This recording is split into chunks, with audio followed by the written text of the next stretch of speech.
2025 March 29 വെച്ചുള്ള ശനിയുടെ ഭാവമല്ല കൂറുമാറ്റം അല്ലെങ്കിൽ രാശിമാറ്റം ലോകത്തിനും നമുക്കും. ഇവിടെ നാം എന്ന് പറയുമ്പോൾ നമ്മുടെ നക്ഷത്രം വെച്ചിട്ടല്ല പറയാൻ പോകുന്നത്. കാരണം നമ്മൾ രാഷ്ട്രത്തിൻ്റെ ഭാഗമാണ്. അപ്പം രാഷ്ട്രത്തിലുണ്ടാകുന്ന സംഭവവികാസങ്ങൾ നമ്മളെയും സ്വാധീനിക്കും. കാരണം യഥാർത്ഥത്തിൽ രാഷ്ട്രത്തിലുള്ള സംഭവവികാസങ്ങളാണ് നമ്മളെ എഫക്റ്റ് ചെയ്യുന്നത്, അല്ലാതെ നമ്മളെ ജാതകമല്ല. ജാതകം അതിൻ്റെ അടിസ്ഥാനത്തിൽ വ്യാഖ്യാനിക്കുന്നതേ ഉള്ളൂ. ഉദാഹരണമായിട്ട് ഒരു ഗോത്ര കാലഘട്ടത്തിൽ ഒരാളോട് നിങ്ങൾക്കൊരു നല്ല വാഹനം കിട്ടുമെന്ന് വെച്ചാൽ അവർ ഇന്നത്തെ കാറ് കിട്ടുന്നൊന്നും ചിന്തിക്കില്ല. അവർ വിചാരിക്കുന്നത് വളരെ എനിക്കൊരു കഴുതനെ കിട്ടുമായിരിക്കും വണ്ടിയായിട്ട് ഉപയോഗിക്കാൻ. അതിൽ നല്ലതാണെങ്കിൽ പിന്നെ വല്ല കാളയോ എന്തൊക്കെ ആയിരിക്കും. അതിൽ നല്ലതെന്ന് പറയുമ്പോൾ വല്ല കുതിര വണ്ടിയായിരിക്കും, വല്ല പിന്നെ ആനയാണോ, അങ്ങനെയെല്ലാം ചിന്തിക്കും. അതിനനുസരിച്ചാണ് പ്രവചനം. അതുപോലെ ഇന്നത്തെ കാലത്ത് പറയുകയാണെങ്കിൽ അത്തരത്തിലാണ് ഇന്നത്തെ രാഷ്ട്രത്തിൻ്റെ സ്ഥിതി, ലോകത്തിൻ്റെ സ്ഥിതി അനുസരിച്ചാണ് നമ്മൾ ഫലം പറയേണ്ടത്. അല്ലാതെ എല്ലാ കാലത്തും ഒന്നൊന്നും പറയാൻ പറ്റില്ല. ഇപ്പോൾ ഒരു നാട്ടിൽ എല്ലാവർക്കും സൗജന്യ ഭക്ഷണം കൊടുക്കുകയാണെന്ന് വെച്ചത്, റേഷൻ കൊടുക്കുന്ന വഴി രാവിലെ എത്തി ഉച്ചക്കെത്തിയും വൈകുന്നേരത്തും ഭക്ഷണം കൊടുക്കുകയാണെങ്കിൽ അവിടെ പിന്നെ ആ ദാരിദ്ര്യം എന്ന് പറയുന്നത് ഈ ഒരു നിലയിലുള്ളതല്ല. നമ്മുടെ വ്യാഖ്യാനത്തിന് വ്യത്യാസം വരും. എല്ലാവർക്കും രാവിലെ വീട്ടിൽ വന്നിട്ട് രാവിലെ പുട്ടും കടലയും, ഉച്ചക്ക് ബിരിയാണി അല്ലെങ്കിൽ ചോറ്, വൈകുന്നേരം ചപ്പാത്തിയും കറിയാണെന്ന് വെച്ച് കഴിഞ്ഞാൽ പിന്നെ നമുക്ക് ദാരിദ്ര്യം എന്ന് പറയുമ്പോൾ ഇത് തിന്ന് മടുത്ത് അയ്യോ രാവിലെ ഏത് സമയം പുട്ട് തിന്ന് മടുത്ത് ഇതെന്തൊരു നരകം എന്ന് നമ്മൾ പറയാൻ തുടങ്ങും. ഇപ്പം ദാരിദ്ര്യത്തിൻ്റെ വ്യാഖ്യാനങ്ങൾക്കെല്ലാം വ്യത്യാസം വരും.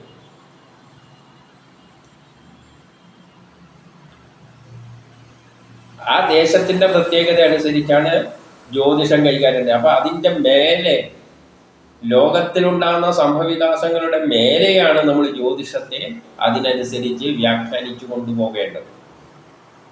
അതുകൊണ്ട് നക്ഷത്രം വെച്ചിട്ടുള്ള ഫലമെല്ലാം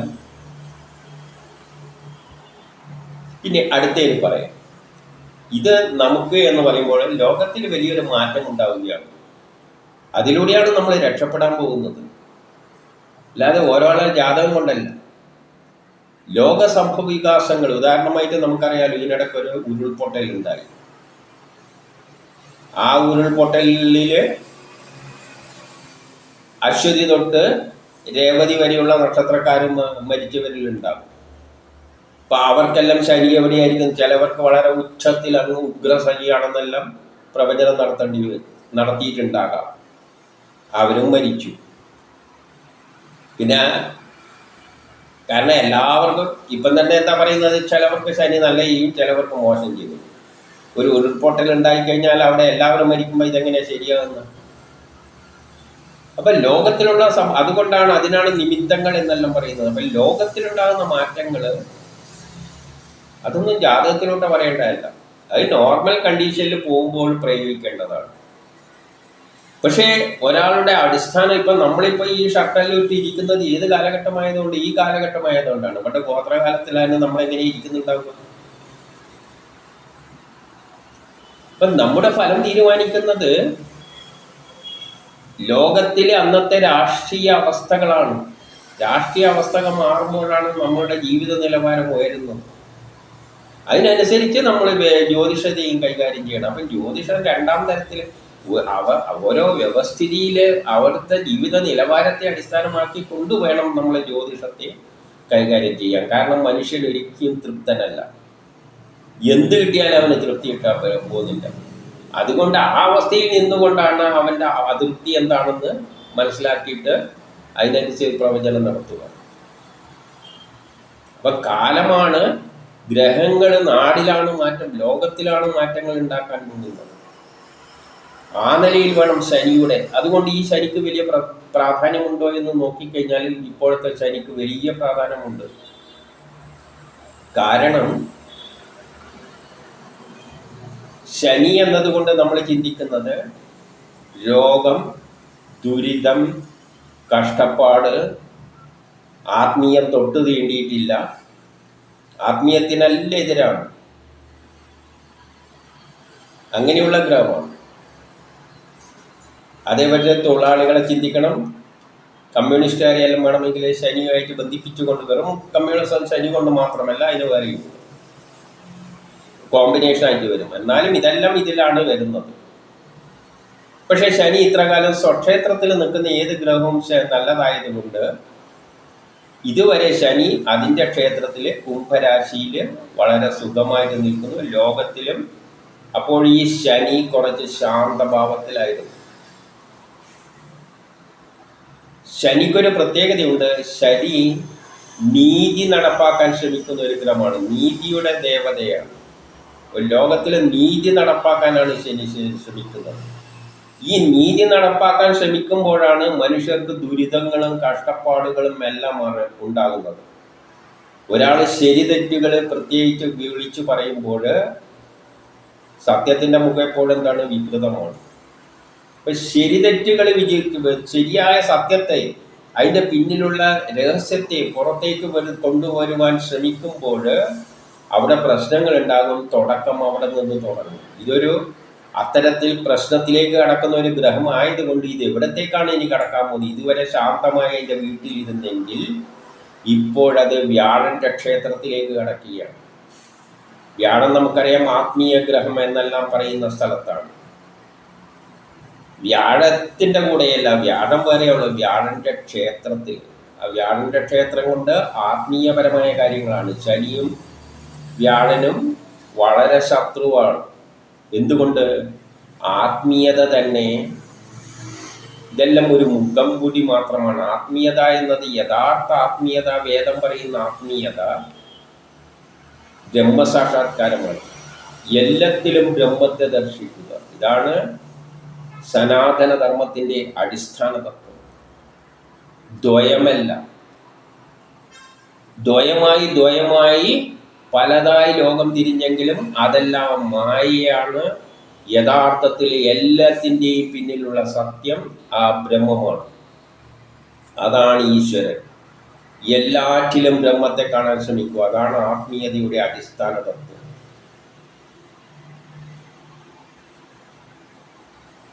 ഞാനും ബ്രഹ്മമാണ്. ചുറ്റിൽ നിൽക്കുന്ന എല്ലാറ്റിനെയും ബ്രഹ്മമായി കാണാൻ ശ്രമിക്കണം. അത് ഭൗതിക ലോകത്തിൽ സംഭവ്യമല്ല. നമുക്കത് ചിന്തിക്കാൻ പറ്റില്ല.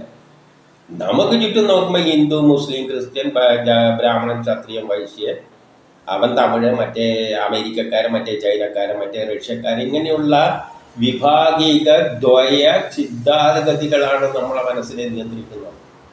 അതൊന്നും ആത്മീയമല്ല. അപ്പം ആത്മീയതയെല്ലാം, ആത്മീയതയ്ക്ക്, വേദത്തിലെ സനാതനധർമ്മത്തിന് ആത്മീയതയ്ക്ക് ഇതുമായിട്ട് ഒരു ബന്ധവുമില്ല. ഇന്ന് നമ്മൾ കാണുന്നതുമായിട്ട് ഒരു ബന്ധവുമില്ല. അതെല്ലാം രാഷ്ട്രങ്ങൾ, അല്ലെങ്കിൽ വ്യക്തികൾ, അല്ലെങ്കിൽ ഭരണാധികാരികൾ അവരവരുടെ താല്പര്യത്തിന് വേണ്ടി ഉപയോഗിക്കുന്നതാണ്. മതത്തെ വ്യാഖ്യാനിച്ചുണ്ടാക്കിയതാണ്. അല്ലാതെ മതമായി വ്യാഖ്യാനിച്ചുണ്ടാക്കിയ മതമാണത്.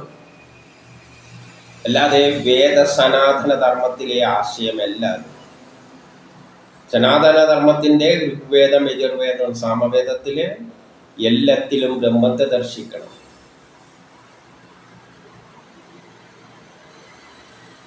അപ്പം ആ തരത്തിൽ നമുക്ക് കാണാൻ പറ്റില്ല. പക്ഷേ നമ്മൾ കാണുന്നത് എന്താണ്? മതത്തിൻ്റെ പേരിലാണ് ലോകം മുഴുവൻ ഇന്ന് ഏറ്റുമുട്ടൽ നടക്കുന്നത്. ഇതിലേക്കാണ് ശനി കയറുമ്പോൾ, ശനി അതിൻ്റെ നീതിയുടെ നിലയിൽ ഈ ചൂതുകളിയെയാണ് അവസാനിപ്പിക്കാൻ പോകുന്നത്. അപ്പം അങ്ങനെ ചിന്തിക്കുമ്പോൾ ഇന്ന് ലോകത്തിൽ കാണുന്ന 2 യുദ്ധങ്ങളുണ്ട്. ആ യുദ്ധത്തിലേക്ക് തന്നെയാണ് ശനി കയറി ചെല്ലുന്നത്. ശനി ഇതുവരെ ശാന്തമായിരുന്നെങ്കിലും ആത്മീയതയുടെ മറവിലേക്കാണ് ശനി കയറുന്നത്. ഇന്ന് ലോകത്തിൽ നടക്കുന്ന ഈ സംഭവവികാസങ്ങൾ റഷ്യയും വെച്ചുകൊണ്ടും നാറ്റോ രാഷ്ട്രങ്ങളെ പറ്റിയും കൊണ്ട് ചിന്തിച്ചിട്ടുള്ള 2 യുദ്ധങ്ങളെ നമ്മൾ വീക്ഷിക്കുമ്പോൾ നമ്മുടെ 99% ആളുകളുടെ മനസ്സിലുള്ളത് ഇത് ക്രിസ്തു മതവും ക്രിസ്ത്യാനികളും മുസ്ലിമും തമ്മിലുള്ള ഒരു യുദ്ധമായിട്ടാണ് ലോകം ഇന്ന് കാണുന്നത്. ഹമാസ് എന്ന് കാണുമ്പോൾ അത് മുസ്ലിങ്ങളാണ്, ഇസ്രായേൽ എന്ന് കാണുമ്പോൾ അത് ക്രിസ്ത്യാനികളാണ്, അമേരിക്ക ക്രിസ്ത്യാനികളെ പക്ഷം പിടിക്കുന്നു, മുസ്ലിങ്ങളുടെ പ്രശ്നം റഷ്യ കയറി പിടിക്കുന്നു, ചൈന പിടിക്കുന്നു. ഇങ്ങനെ പക്ഷം തിരിച്ചിട്ട് യഥാർത്ഥത്തിൽ ഇതെല്ലാം മതം വെച്ചിട്ടുള്ള പിന്നിലുള്ള സ്വാർത്ഥ താല്പര്യം വെച്ചിട്ടുള്ള കളികളാണ്. ഇതിൽ മതത്തിൻ്റെ പേരിൽ എന്തുകൊണ്ട് മഹാഭാരത യുദ്ധത്തിലെ 3-ാം ലോക മഹായുദ്ധത്തിലെ ന്യൂക്ലിയർ ബോംബുള്ളത് കൊണ്ട് നേരിട്ട് ഏറ്റുമുട്ടാൻ ഭയമാണ്. ഏറ്റുമുട്ടിയാൽ നശിക്കും. അതുകൊണ്ട് വല്ല ശിഖണ്ഡികളെയും മുന്നിൽ നിർത്തിക്കൊണ്ട് കളിക്കുക. ഇതെല്ലാം ശിഖണ്ഡികളെ മുന്നിൽ നിർത്തി വെച്ചുകൊണ്ടുള്ള കളികളാണ്. പക്ഷെ മുന്നിൽ മതം എന്ന് പറയുകയല്ലാതെ ഇതിൽ മതത്തിൽ ഒരു കാര്യമില്ല. മതത്തിൽ കാര്യമുണ്ടായിരുന്നുവെങ്കിൽ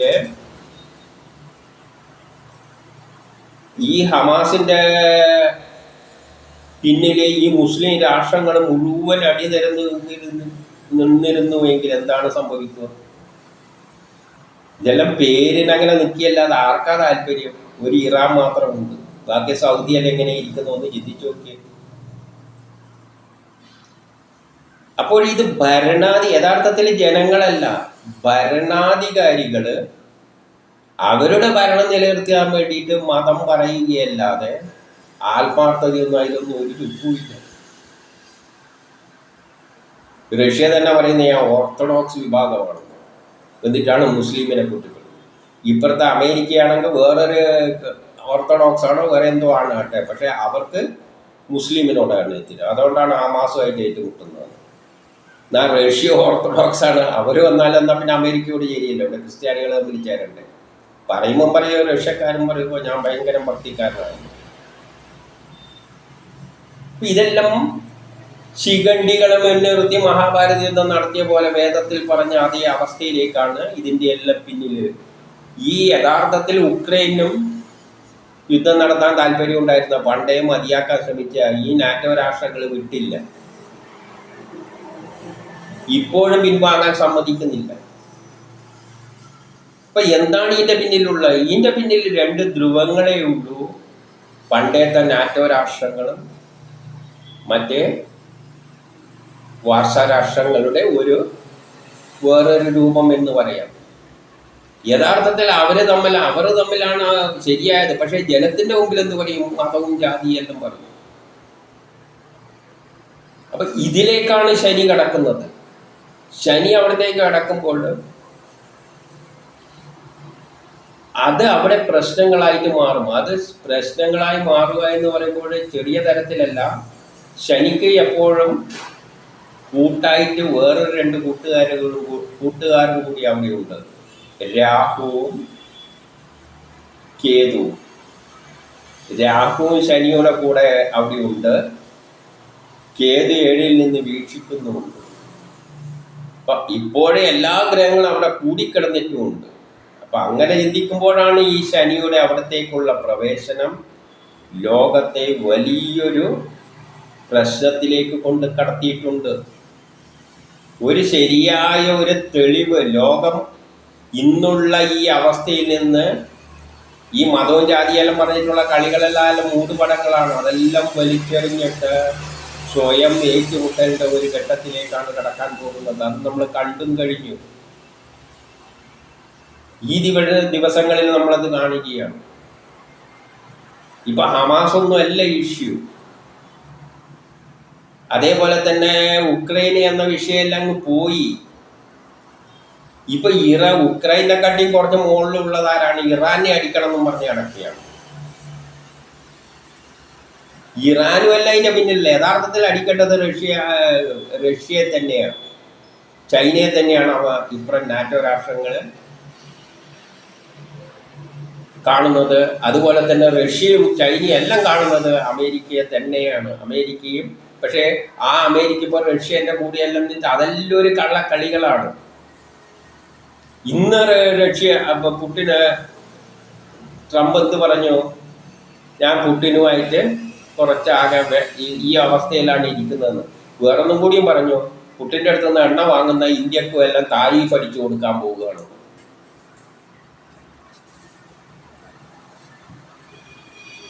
അപ്പോഴാണ് നമ്മളൊന്ന് മനസ്സിലാക്കേണ്ടത്, ഈ താരിഫുകളെല്ലാം ആരിലേക്കാണ് ഏൽക്കുന്നത്?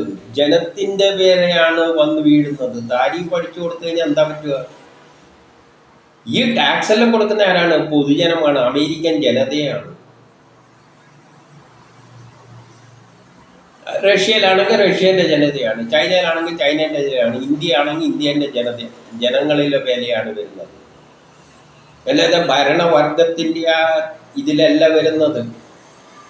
അതുകൊണ്ട് തന്നെ ഭരണവർഗമാണ് മുകളിൽ ഇരുന്നിട്ട് ഒരു കൂട്ടം നാറ്റോ എന്നെല്ലാം പറയുന്നുണ്ടെങ്കിലും ഇസ്രായേലിലെ ജനങ്ങൾ സമരത്തിന് ഈ യുദ്ധം മതിയാക്കണമെന്നും പറഞ്ഞുകൊണ്ട് തെരുവിലാണെന്ന് മനസ്സിലാക്കണം ഇസ്രായേലിലെ ജനങ്ങൾ. കാരണം ഇതെല്ലാം വന്ന് വീഴുന്നത് ജനങ്ങളുടെ പേരിൽ, ജനങ്ങളുടെ മേലെയാണ്. അതുകൊണ്ട് തന്നെ ഇപ്പൊ ഫ്രാൻസിൽ പ്രകടനം നടത്തിയാണ്, ആയുധങ്ങളൊന്നും കൊടുക്കരുത്, പിന്മാറണം, നമുക്ക് യുദ്ധം വേണ്ടെന്ന്. ജനങ്ങളെ ആണ് ഇതിന്റെ ഫലം അനുഭവിക്കുന്നത്. ഈ ജനങ്ങളാണ്, ജനങ്ങളുടെ ദാരിദ്ര്യമാണ്, ജനങ്ങളുടെ പ്രശ്നമാണ് ശനിയിലൂടെ ആക്ട് ചെയ്യാൻ പോകുന്നത്. അപ്പൊ ശനി ജനങ്ങളിലൂടെയാണ് ആക്ട് ചെയ്യാൻ പോകുന്നത്. അത് നമ്മൾ കാണുന്നുണ്ട്. ജനങ്ങൾ ഇറങ്ങുന്നുണ്ട്, ജനങ്ങളിലേക്ക് അത് മാറ്റപ്പെടുന്നുണ്ട്. ഇസ്രയേലിലെ ജനങ്ങൾ തെരുവിലേക്കുണ്ട്, ഫ്രാൻസിൽ ഇറങ്ങിയിട്ടുണ്ട്. കാരണം ഈ താരിഫെല്ലാം അടിച്ചു കൊടുത്തു കഴിഞ്ഞാൽ എവിടത്തേക്കാണ് ലോകം എത്താൻ പോകുന്നത്? ഒന്ന് ചിന്തിച്ചു നോക്കൂ. ഇന്ത്യക്ക് 25% ടാരിഫ് അടിച്ചു കൊടുത്തു കഴിഞ്ഞാൽ അമേരിക്കന്ന് വാങ്ങുന്ന സാധനങ്ങൾക്കെല്ലാം എന്താവും? ഇന്ത്യയും താരിഫ് അടിച്ചു കൊടുക്കും, അല്ലെങ്കിൽ അമേരിക്ക സാധനം ഇങ്ങോട്ടേക്ക് വരും, ഇവിടുത്തെ വ്യവസായങ്ങളും കൂടെ പൂട്ടുന്ന അവസ്ഥയിലേക്ക് വരും. താരിഫ് അടിക്കുന്ന എന്തിനു വേണ്ടിയിട്ടാണ്? ഇന്ത്യ സാധനം അങ്ങോട്ടേക്ക് പോകരുത്. അപ്പോൾ അവർക്ക് അവിടെ സാധനം വിറ്റടിക്കും, അമേരിക്ക സാധനം അവിടെ വിറ്റടിക്കുന്നു. പക്ഷേ അമേരിക്കയിലെ ജനങ്ങൾ ഏതാ വാങ്ങേണ്ടത്? അവരുടെ വില കൂടിയതാണ് വാങ്ങേണ്ടത്. മറ്റ് ഇന്ത്യയിൽ നിന്നെല്ലാം പോകുന്ന ചെറിയ പൈസ കിട്ടുന്നത് ജനത്തിനാണ് കിട്ടുന്നത്. താരിഫ് അടിക്കുമ്പോൾ ജനത്തോട് പറയും, നിങ്ങൾക്ക് ഇന്ത്യൻ സാധനം വാങ്ങുന്നുണ്ട്, ഇത്രയും അധികം പൈസ കൊടുക്കണം, അതുകൊണ്ട് എൻ്റെ സാധനം വാങ്ങിക്കോ. ഇതാണ് താരിഫ്. പക്ഷെ അതൊന്നും പുറത്തേക്ക് വരുന്നില്ല. പുറത്ത് വരുന്ന വിഷയങ്ങൾ എന്തെല്ലാണ്? ട്രംപും പുടിനും ചൈനീസ് പ്രധാനമന്ത്രി, ഇന്ത്യൻ പ്രധാനമന്ത്രിയായിട്ടുള്ള എന്തെല്ലോ അവർ തമ്മിലുള്ള ഇഷ്യൂകൾ, അല്ലെങ്കിൽ താരിഫ് ഇങ്ങനെയല്ല. ഈ താരിഫ് എന്ന് പറയുമ്പോഴും അതെന്തോ രാജ്യത്തിനെന്തോ ചെയ്യുന്ന മാതിരിയാണ്. ഇതിന്റെ ഫലം വന്ന് വീഴുന്നത് സ്വന്തം അമേരിക്ക താരിഫ് ഏർപ്പെടുത്തുമ്പോൾ അത് അനുഭവിക്കുന്നത് അമേരിക്കയിലെ ജനം തന്നെയാണ്. ഇത് പറയില്ല. എന്തുകൊണ്ടാണ് ഇത് ചെയ്യേണ്ടി വന്നത്? അപ്പൊ ഈ ഘട്ടത്തിലേക്ക് നമ്മൾ എത്തിക്കുകയാണ്. അപ്പോഴാണ് ശനി അവിടെ കയറുന്നത്. ശനി കയറുമ്പോൾ ജനങ്ങളിലാണ് അത് പ്രശ്നങ്ങൾ ഉണ്ടാക്കാൻ പോകുന്നത്. ജനങ്ങളിലാണ് ദാരിദ്ര്യവും കഷ്ടപ്പാടും ഉണ്ടാകാൻ പോകുന്നത്. ശനി വ്യാഴക്ഷേത്രത്തിലേക്കാണ് കിടക്കുന്നത്. വ്യാഴം എന്ന് പറഞ്ഞാൽ ആത്മീയമായിട്ട് പറഞ്ഞു നടക്കുന്ന ഈ ലോകത്തില് ശനി ദാരിദ്ര്യമായിട്ട് കയറാൻ പോവുകയാണ്. ആരിലാണ് ദാരിദ്ര്യം ഉണ്ടാവുക? അത് പുടിനോ ട്രംപിനോ അല്ല, ജനത്തിനാണ് ദാരിദ്ര്യം ഉണ്ടാവുക. ജനത്തിന് ദാരിദ്ര്യം ഉണ്ടായിക്കഴിഞ്ഞാൽ ചില സംഭവങ്ങൾ നമ്മൾ കാണുന്നുണ്ട്. ജനത്തിന് പണ്ട് ഫ്രഞ്ച് വിപ്ലവം ഉണ്ടായതന്നെ എന്തുകൊണ്ടാണ്? അതിലേക്ക് മറ്റേ ബ്രെഡ് വാങ്ങി തിന്നോന്നോ വേറെ എന്തോ വാങ്ങി തിന്നോന്നെല്ലാം പറഞ്ഞതിൻ്റെ സെക്ടർ എൻ്റെ വീണയും വായിച്ചിരുന്ന എന്തല്ലോ ഇപ്പൊ ചെറുതിൽ പഠിക്കാൻ ഓർമ്മയുണ്ട്. അപ്പോൾ ഈ താരിഫിൽ ഇന്ത്യക്കെല്ലാം ഈ എല്ലാ രാഷ്ട്രത്തിനും താരിഫ് അടിച്ചു കൊടുത്ത് ഇതെല്ലാം ആരാണ് സഹിക്കേണ്ടത്? ജനങ്ങളാണ് സഹിക്കേണ്ടത്. അപ്പൊ ഈ ദാരിദ്ര്യം നാട്ടിലുള്ള നമ്മളെ മാധ്യമങ്ങൾ വെട്ടിത്തുറന്ന് പറയുന്നില്ല.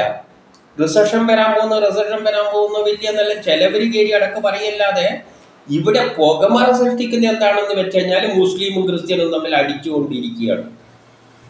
അതിലൂടെ ജനങ്ങളുടെ ശ്രദ്ധ മാറ്റുകയാണ്. യഥാർത്ഥമായിട്ടുള്ള പ്രശ്നങ്ങളിൽ നിന്നും ജനത്തിന്റെ ശ്രദ്ധ മാറ്റുകയാണ് ചെയ്യുന്നത്. ജനത്തിന്റെ പ്രശ്നം എന്ന് പറയുന്നത് ദാരിദ്ര്യവും വിലക്കയറ്റുമെല്ലാണ്. അതിൽ നിന്ന് മാറ്റിയിട്ട് മതങ്ങളും ജാതികളും എല്ലാം പറഞ്ഞുകൊണ്ട് ഭരണത്തിലുള്ളവര് യുദ്ധം ചെയ്യുന്നതിന് ഓരോ കാരണങ്ങൾ ഉണ്ടാക്കിയെടുത്തതാണ്. അത് ഇസ്രയേല്, അത് മുസ്ലിം രാഷ്ട്രങ്ങളാണ്, അവർ തീവ്രവാദികളാണ്, മറ്റേത് ക്രിസ്ത്യാനികളാണ്, മറ്റവർ പറയും ക്രിസ്ത്യാനികളാണ് തീവ്രവാദികൾ. എന്നിട്ട് പക്ഷേ ജനത്തിന് ഇതൊന്നും അല്ല താല്പര്യം. ജനത്തിന് നാളെ വില കൂടുതൽ കൂടി താരിഫ് വില അടിച്ചിട്ട് വിലയങ്ങ് കൂടുമ്പോൾ, തൊഴിലെല്ലാം നഷ്ടപ്പെടുമ്പോൾ എവിടേക്കാണ് എത്തുക? ജനം തെരുവിലേക്ക് ഇറങ്ങും. ജനത്തിലാണ്, ആ തരത്തിലാണ് ശനി കയറി ചെല്ലുന്നത് വ്യാഴക്ഷേത്രത്തിലേക്ക്. ശനി എന്ന് പറയുന്നത് കുഴപ്പങ്ങളും ദാരിദ്ര്യങ്ങളും എല്ലാം ഉള്ളൊരു ശനിയാണ് കയറാൻ പോകുന്നത്. അതിന്റെ കൂട്ടത്തിൽ രാഹു ഉണ്ട്, കേതു നോക്കുകയും ചെയ്യുന്നുണ്ട്. മറ്റുള്ള ഗ്രഹങ്ങളെല്ലാം അടക്കുലി കയറുന്ന സമയത്തുണ്ട് താനും. അപ്പൊ ലോകം ഒരു വലിയൊരു പ്രശ്നത്തിലേക്കാണ് നമ്മൾ കടന്നു ചെല്ലുന്നതെന്ന് മനസ്സിലാക്കണം. നമ്മൾ വെറുതെ ഇങ്ങനെ ജാതിയും മതവും വെച്ചിട്ട് മുസ്ലിമും ക്രിസ്ത്യാനിയും തമ്മിലുള്ള അടിമാതിരി കണ്ടു കഴിഞ്ഞാൽ നമ്മളെ പിന്നിൽ നിന്ന് നമ്മുടെ സമ്പദ്ഘടനയ്ക്ക് വലിയൊരു ആഘാതം ഉണ്ടാകാൻ പോകുന്നുണ്ട്. ഇതെന്തുകൊണ്ടുണ്ടായി എന്ന് വെച്ച് കഴിഞ്ഞാൽ, ചൈനീസ് സാധനങ്ങൾ ചെറിയ വിലക്ക് അവരുണ്ടാക്കി വിൽക്കാൻ തുടങ്ങും. അപ്പോൾ അമേരിക്കക്കും നാറ്റോ രാഷ്ട്രങ്ങൾ എന്തുകൊണ്ടാണ് പൊളിഞ്ഞത്? കാരണം റഷ്യയിൽ നിന്ന് എണ്ണ കിട്ടുന്നില്ല. അപ്പോൾ വ്യവസായങ്ങൾ മുഴുവൻ ഒരു വഴിക്കായി. ചൈന ചെറിയ പൈസക്ക് സാധനങ്ങൾ ഇറക്കുമ്പോൾ അവിടെയൊന്നും അമേരിക്കക്ക് എന്നെ കൊണ്ട് വിറ്റുകൂടാ. അപ്പോൾ യഥാർത്ഥത്തിൽ അമേരിക്കക്ക് ഇപ്പം പ്രശ്നം ചൈനക്കാരുമായിട്ടല്ല. കാരണം അമേരിക്കക്കറിയാം, ഇനി അമേരിക്കൻ്റെ സ്ഥലം ചൈന വിൽക്കുന്ന സ്ഥലത്തൊന്നും അമേരിക്ക കൊണ്ടുപോയി സാധനം വിൽക്കാൻ പറ്റില്ല. ജർമ്മനിക്കോ ജപ്പാനോ ഫ്രാൻസിനോ അമേരിക്കക്കോ ഒന്നും ചൈനീസ് സാധനങ്ങൾ ഉള്ളിടത്തും റഷ്യയുടെ സാധനങ്ങൾ ഉള്ളിടത്തും കൊണ്ട് വിൽക്കാൻ പറ്റൂല. കാരണം അവർ അവരുടെ കാര്യം നോക്കി അടക്കുകയാണ്. ഇപ്പുറത്തെ അവരെ വേണ്ടാന്ന് പറയാം. അതുകൊണ്ട് വേണ്ടാന്ന് പറഞ്ഞുകൊണ്ട് പ്രശ്നം തീരില്ലല്ലോ. അമേരിക്ക ഉണ്ടാക്കുന്ന ഉൽപ്പന്നം എവിടെയാണ് അവർക്ക് മാർക്കറ്റ്? വിൽക്കണ്ടിക്കില്. പിന്നെ അവർക്ക് മാർക്കറ്റുള്ളത് എന്താണ്? അവര് തമ്മിൽ മത്സരം വരികയാണ്. അമേരിക്കക്ക് റഷ്യയിൽ, ജർമ്മനിയിൽ കൊണ്ട് വിൽക്കണം, കാനഡയിൽ കൊണ്ട് വിൽക്കണം, ഇന്ത്യയിൽ കൊണ്ട് വിൽക്കണം. ഈ ഒരു കാര്യമാണ്. അതുകൊണ്ടാണ് ഇവര് തമ്മിൽ ഇപ്പോഴൊരു നാറ്റോ രാഷ്ട്രങ്ങൾ തമ്മിൽ ഒരു വലിയ ആശയക്കുഴപ്പത്തിൽ ഉണ്ടായിരിക്കുന്നത്. കാരണം സാധനം ഉണ്ടാക്കിയാൽ പോരല്ലോ, ഇതെവിടെയെങ്കിലും കൊണ്ട് വിൽക്കണമല്ലോ. ചൈനക്കാരുടെ സാധനം ഇങ്ങോട്ട് വരണ്ടെന്ന് പറഞ്ഞു, ശരി. എന്നിട്ട് ഇവിടെ ഉണ്ടാക്കിയിട്ട് ഇത് എവിടെ കൊണ്ടുപോകും? ചൈനയെ കൊണ്ട് വിൽക്കാൻ പറ്റില്ല. കാരണം അവിടെ അതിലും വില കുറച്ചിട്ട്. റഷ്യയിലും പറ്റില്ല. ചൈന എവിടെയെല്ലാം കൊടുക്കുന്നുണ്ടോ അവിടെയും കൊണ്ടുപോകാൻ പറ്റില്ല. പിന്നെ കൊടുക്കാൻ പറ്റാത്ത ഏതാണ്? ചൈന കൊടുക്കാത്ത സ്ഥലം ഏതുണ്ട്? അതാണ് ഫ്രാൻസും ജർമ്മനിയും അമേരിക്ക, ഈ നാറ്റോ രാഷ്ട്രങ്ങൾ, അല്ലെങ്കിൽ എന്താണ് പറയാ, യൂറോപ്യൻ രാഷ്ട്രങ്ങൾ. ഈ റഷ്യയും ചൈനയുമായിട്ട് എതിരായി നിൽക്കുന്ന യൂറോപ്യൻ രാഷ്ട്രങ്ങളിലാണ് ഇനി വിൽക്കാൻ പറ്റുന്നത്. അങ്ങനെ വിൽക്കുമ്പോൾ ഇവര് തമ്മിലാണ് ഇപ്പോഴത്തെ തർക്കം. താരിഫ് അങ്ങോട്ടും ഇങ്ങോട്ടും അടിക്കുകയാണ്. ഈ താരിഫ് അങ്ങോട്ടും ഇങ്ങോട്ടും അടിച്ചു കഴിഞ്ഞാൽ ഇവിടെ വിലക്കയറ്റം അങ്ങനെ കയറി പോകും. രണ്ടു കൂട്ടരും അങ്ങോട്ട് അടിച്ചു കഴിഞ്ഞാൽ ഇതിലെങ്ങനെയാണ് സൊല്യൂഷൻ കണ്ടെത്താൻ പോകുന്നത്? ഒരു സൊല്യൂഷനും കണ്ടെത്താൻ പറ്റുന്നില്ല. അതുകൊണ്ട് ഇവരെല്ലാം ഇപ്പോഴുള്ള ഈ രാഷ്ട്രങ്ങളെ, യൂറോപ്യൻ യൂണിയൻ എന്ന് പറയുന്നത്, എങ്ങനെ മുന്നോട്ടേക്ക് പോകാൻ പറ്റാത്ത ഒരവസ്ഥയിലേക്കാണ് ഭരണാധികാരികൾ എത്തി നിൽക്കുന്നത്. ഇത് നമ്മൾ മനസ്സിലാക്കണം. ആ സമയത്താണ് ശനി കയറി ചെല്ലുന്നത്. എവിടത്തേക്ക്? വ്യാഴന്റെ ക്ഷേത്രത്തിലേക്ക്. ശനിയും വ്യാഴനും ആ ക്ഷേത്രങ്ങൾ പൊരുത്തപ്പെടുന്ന ഏറ്റുമുട്ടലിന്റെ സ്ഥലത്താണ്, ദാരിദ്ര്യത്തിൻ്റെതാണ്, കഷ്ടപ്പാടിൻ്റെതാണ്. അങ്ങനെയുള്ളൊരു സ്ഥലത്തേക്കാണ് ഇത് കയറി ചെല്ലുന്നത്. അപ്പോൾ ലോകത്തിൽ എന്താണ് സംഭവിക്കാൻ പോകുന്നത്? അടുത്ത് തന്നെ റിസഷൻ. ഇതെല്ലാം പുറത്ത് നമ്മൾ പറയുന്നതൊന്നും കേട്ടിട്ടില്ല. നമ്മളെ സംബന്ധിച്ചിടത്ത് ഇന്ന് നമ്മളെല്ലാം സന്തോഷിച്ചിരിക്കുകയാണ്. ഞാൻ മുസ്ലിം ആണെങ്കിൽ ആ ക്രിസ്ത്യാനികളെ അടിക്കാൻ പറ്റുന്നുണ്ടോ ഇല്ലയോ, ഇവിടെ ഇസ്രയേലിന് വല്ല റോക്കറ്റ് വീഴുന്നുണ്ടോ എന്ന് നോക്കിയിരിക്കുകയാണ്. ഞാൻ ക്രിസ്ത്യാനിയാണെങ്കിൽ ഗാസയിൽ അവരെ ഇത്ര പേരിന്ന് ബോംബിട്ട് സന്തോഷിച്ചങ്ങനെ ഇരിക്കുകയാണ്. ഇതെല്ലാം വെറും മഹാഭാരതത്തിൽ പറയുന്ന പോലെ ഈ ശിഖണ്ഡികളെ വെച്ചിട്ടുള്ള കളിയാണ്. അടിസ്ഥാന പ്രശ്നങ്ങൾ നമ്മൾ അനുഭവിക്കാൻ കിടക്കുന്നേ ഉള്ളൂ. അതിൻ്റെ പിന്നിലാകട്ടെ ഈ റഷ്യൻ സാധനങ്ങളും റഷ്യയുടെ എണ്ണയും ചൈനയുടെ വില കുറച്ചിട്ടുള്ള സാധനങ്ങളുമാണ് ഈ അവസ്ഥയിൽ ഇന്ന് ലോകത്തെ കൊണ്ടെത്തിച്ചിരിക്കുന്നത്. ആഗോളവൽക്കരണത്തിൻ്റെ നെറ്റ് എഫക്റ്റാണ് നമ്മളിപ്പോൾ അതിൻ്റെ മാക്സിമത്തിലാണ് എത്തി നിൽക്കുന്നത്. ഈ സമയത്ത് ശനി വ്യാഴക്ഷേത്രത്തിലേക്ക് കടക്കുമ്പോൾ അതിൻ്റെ തുടക്കമെല്ലാം നമ്മൾ കണ്ടു കഴിഞ്ഞു. ഇറാനെ അടിക്കണം എന്നും പറഞ്ഞുകൊണ്ടാണ് ഇരിക്കുന്നത്. എന്തിനാണ് ഈ അടിക്കണം ഇതെല്ലാം പറയുന്നത്? വേറെ ഒന്നുമല്ല, ജനങ്ങളുടെ ശ്രദ്ധ പിടിച്ചു മാറ്റാൻ തന്നെയാണ്. കാരണം അമേരിക്കയിലെ ജനങ്ങൾ, അമേരിക്കയിലുള്ള വ്യവസായങ്ങളെല്ലാം ഒരു പ്രത്യേക അവസ്ഥയിൽ എത്തിയപ്പോൾ ഇനി അവർക്ക് വ്യവസായങ്ങൾ എവിടെ കൊണ്ടാണ് വിൽക്കേണ്ടത്? അവർക്ക് മാർക്കറ്റ് വേണം. മാർക്കറ്റില്ല. മാർക്കറ്റ് ഉണ്ടാക്കിയെടുക്കാനാണ് ശ്രദ്ധിക്കുന്നത്. ഇത് ഇന്നോ ഇന്നലെയോ തുടങ്ങിയല്ല, കുറച്ചു കാലമായി അതിന്റെ പാരമ്യതയിൽ എത്തി നിൽക്കുകയാണ്. ജർമ്മനിയെല്ലാം എണ്ണ കിട്ടാത്തതുകൊണ്ടുള്ള പക്ഷേ അവര് പണ്ടത്തെ വിദ്വേഷം, പക്ഷെ ആ വിദ്വേഷത്തിന് കാരണം എന്താണ്? ഇവര് തമ്മിൽ പണ്ടേ ഉള്ളിൽ ഒരു ശത്രുതയുണ്ട്. ഇതിന് കാരണക്കാരൻ ആരും തന്നെയാണ്? റഷ്യ തന്നെയുമാണ്. കാരണക്കാരൻ റഷ്യ തന്നെയാണ്. റഷ്യ എണ്ണ തരൂല എന്ന് പറഞ്ഞു. അപ്പൊ ഇവർക്ക് അഭിമാന പ്രശ്നം. കണ്ടേ ഉള്ള ആ ഒരു രണ്ട് ചേരിയായിട്ട് തിരിഞ്ഞ ലോകത്തിന്റെ മുന്നിൽ രണ്ടായിട്ട് തിരിഞ്ഞതിന്റെ പിന്നിലുള്ള അടിസ്ഥാന കാരണമാണ് ഇതിന്റെ പിന്നിലുള്ളത്. പക്ഷെ അത് വെളിയിൽ പറയില്ല. വെളിയിൽ പറയുന്നതിന് ജാതി മതം എല്ലാം പിടിച്ച് വല്ലവനെയും ഉള്ളിൽ പിടിച്ചിട്ട് കൊണ്ട് കളിക്കുന്ന ഒരവസ്ഥയാണുള്ളത്. പക്ഷേ അത് എത്ര കാലം പോകും? അല്ല, കുറച്ചു കാലത്തേക്ക് പറഞ്ഞു നിൽക്കാൻ പറ്റും. ജനത്തിൽ ശനി ഇറങ്ങിച്ചേരുമ്പോൾ നാളെ ഇനി വരാൻ പോകുന്നത് റിസഷനും മറ്റുള്ള വലിയ പ്രശ്നങ്ങളാണ് ലോകത്തിൽ. ഈ താരിഫ് അടിച്ചു കൊടുക്കുന്ന അവിടത്തേക്കാണ് എത്താൻ പോകുന്നത്. 25% താരിഫ് അടിച്ചു കഴിഞ്ഞാൽ ഇപ്പൊ ഇന്ത്യൻ്റെ കാര്യം തന്നെ എടുത്തോളൂ. ഇന്ത്യൻ സാധനങ്ങൾ അങ്ങോട്ട് പോകാതിരിക്കാൻ വേണ്ടിയാണ് താരിഫ് അടിക്കുന്നത്. ഈ താരിഫ് അടിച്ചു കഴിഞ്ഞാൽ ആ സാധനം അവിടെ എത്തിയാൽ വില കൂടും. അവിടുത്തെ ജനം അത് വില കൂട്ടിയിട്ട് വാങ്ങണം. ഇല്ലെങ്കിൽ അവിടെയുള്ള വില കൂട്ടിയ സാധനം വാങ്ങണം. ഇതിൽ നിന്ന് രക്ഷപ്പെടാൻ ഇന്ത്യ താരിഫ് കുറച്ചു കഴിഞ്ഞാൽ അമേരിക്ക സാധനം നേരെ അവർക്ക് വേണ്ടത് എന്താണ്? അവരുടെ സാധനം ഇവിടെ കൊണ്ട് വിൽക്കാൻ പറ്റണം. അവർക്കിപ്പം വിൽക്കാനാണ് ശ്രമിക്കുന്നത് ഓരോന്നും. ഇപ്പം ഇന്ത്യയിൽ കൊണ്ട് വിൽക്കണം. ഇന്ത്യയിൽ കൊണ്ട് വിൽക്കുമ്പോൾ ഇവിടുത്തെ വ്യവസായങ്ങൾക്ക് അത് തിരിച്ചടിയായിട്ട് മാറും. ഈ താരിഫ് കൂട്ടി വെക്കുന്നത് എന്തിനാണ്? ഇവിടുത്തെ വ്യവസായങ്ങളെ രക്ഷിക്കാൻ വേണ്ടിയാണ്. ഇവിടുത്തെ കാർഷിക വിഭവങ്ങളെല്ലാം രക്ഷിക്കാൻ വേണ്ടിയാണ്. അപ്പുറത്തെ സാധനം ഇങ്ങോട്ട് വന്നല്ലോ. അപ്പൊ ഇതിനെങ്ങനെയാണ് സൊല്യൂഷൻ? സൊല്യൂഷൻ ഇല്ല. ഭരണാധികാരികൾക്ക് സൊല്യൂഷൻ ഇല്ല. അമേരിക്കക്കും ഇല്ല.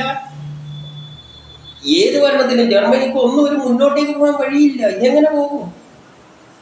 നമ്മൾ ആ ഭീകരമായ ഒരു അവസ്ഥ ചിന്തിക്കണം. ഈ അവസ്ഥ നമ്മൾ മനസ്സിലാക്കാതെ ഇത് ഇസ്ലാമും മുസ്ലിം മറ്റേ ക്രിസ്ത്യാനികളും തമ്മിലുള്ള എന്തോ ഒരു അടിയാണ് എന്ന നിലയിലാണ് ജനത്തെ പറഞ്ഞ് ബോധിപ്പിച്ചു വെച്ചിരിക്കുന്നത്. പക്ഷേ അതെല്ലാം ഈ ശനി വ്യാഴക്ഷേത്രത്തിലേക്ക് കടക്കുമ്പോൾ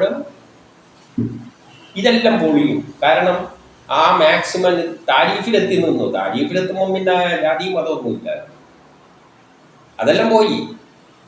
ഇപ്പോഴേ ഗ്യാസ ഒരു ഇഷ്യൂ അല്ല. ഉക്രൈനോ എല്ലാം എഴുതി തള്ളി. ഇപ്പോഴുള്ള ഇഷ്യൂ നിലനിൽപ്പിന്റെ പ്രശ്നമാണ്. അത് താരീഫ് എന്ന ഭീഷണിയിലൂടെ നേടാൻ നോക്കുകയാണ്. പക്ഷെ അതൊന്നും പ്രായോഗികമല്ല, നടക്കുന്ന കാര്യമല്ല. താരിഫൊന്നും അങ്ങനെ അയ്യം പറയുന്ന പോലെ അടിച്ചങ്ങ് കൊടുത്തു കഴിഞ്ഞാൽ എന്തോ സൗഭാഗ്യം കിട്ടാൻ പോകുന്ന വഴിയാണ് ചിലവരെല്ലാം. കണ്ട മറ്റവരെ വിരട്ടി ഇപ്പൊ ശരിയാക്കുന്നത്. എന്ത് വിരട്ടല്? സ്വയം എല്ലാവരും കൂടി ഒരു വലിയൊരു പ്രശ്നത്തിൽ അകപ്പെട്ടിട്ടുണ്ട്. അതിൽ നിന്ന് എന്തെങ്കിലും ബുദ്ധിപരമായിരുന്ന് കൂട്ടായിരുന്ന് ആലോചിച്ച് ഒരു വഴി കണ്ടെത്തിക്കൊള്ളുക. അത് കണ്ടെത്തുവാൻ ശനി സമ്മതിക്കുമോ എന്ന് ചോദിച്ചു കഴിഞ്ഞാൽ ശനി അത്തരത്തിലാണ് കാലെടുത്ത് വെച്ചിരിക്കുന്നത്. കൂടെ രാഹുവുമുണ്ട്, കേതുവിടെ നോട്ടവുമുണ്ട്. ഇനി ശ്രോതാക്കൾക്ക് കേൾക്കുന്നവർക്ക് സ്വയം ഒന്ന് വ്യാഖ്യാനിച്ചെടുക്കാം.